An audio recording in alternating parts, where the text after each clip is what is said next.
Hello guys, welcome back to our YouTube channel, One to Step, and in today's tutorial video, I'll be showing you guys how to start a conversation in Slack. So let's get started.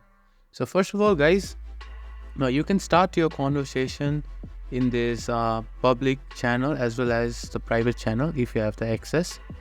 So you can just have a quick conversation over here, but if you want to slide into the DM separately, or if you want to have a private conversation, you can just click on the person you like. So since I have Jim in my contacts, I'll be DMing him.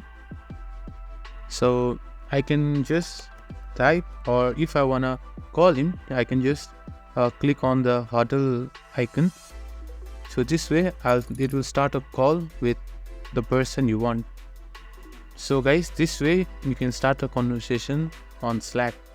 I hope you guys liked today's tutorial video. If so, make sure to like and subscribe to our YouTube channel, and don't forget to press the bell icon. See you guys in the next video. Until then, peace.